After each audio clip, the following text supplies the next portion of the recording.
Dans ce module, il y a une chose intéressante, c'est que j'ai déjà ajouté les semaines dans la partie du diagramme de Gantt, et puis là, on voit que j'ai ajouté deux colonnes avec la semaine où commence la tâche et la semaine où se termine la tâche. C'est Christian de Vision 6D et on va regarder comment je réalise ça. Je vais donc ajouter maintenant une colonne, mais comme cette colonne n'existe pas, je vais chercher une colonne de type texte. Je peux maintenant éditer le contenu avec le Custom Field Settings. Ce que je vais utiliser est une formule pour ce champ. Devant les attributs Custom, je peux définir une formule.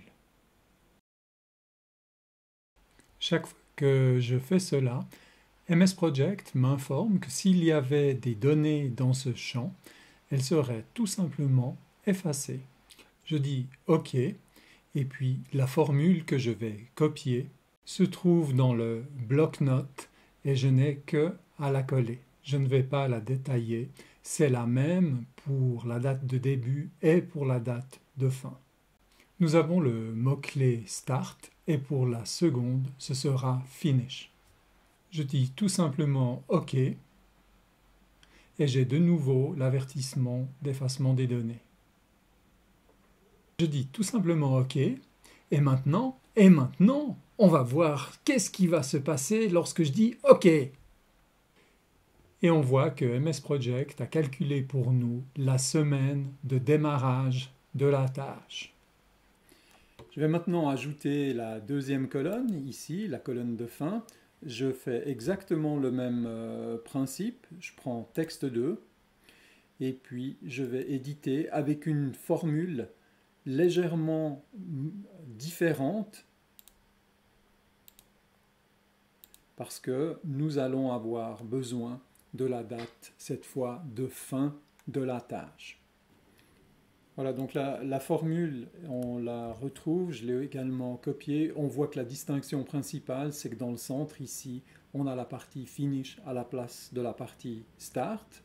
Donc, à partir de là, je peux dire OK. On a de nouveau une information qui nous prévient que si on avait des données, elles vont disparaître. Et ici, j'ai la deuxième colonne qui vient s'afficher avec cette fois la date de fin. Je vais maintenant renommer la colonne pour que ce soit un petit peu plus explicite. Pour ça, je descends dans la configuration des champs.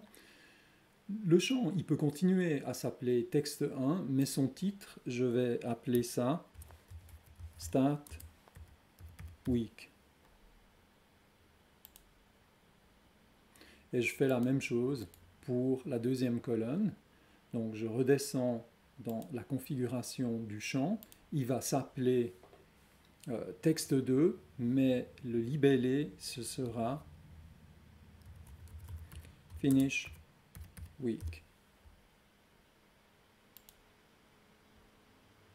Donc de cette manière-là, on a maintenant réalisé nos deux colonnes. Avec ça, vous savez maintenant comment vous pouvez introduire les semaines dans MS Project. Pour moi, c'est toujours un plaisir d'échanger avec vous ces connaissances. N'hésitez pas à vous inscrire pour être tenu au courant des nouvelles vidéos qui vont venir. Et puis, je vous souhaite un très bon apprentissage et je vous dis à tout bientôt.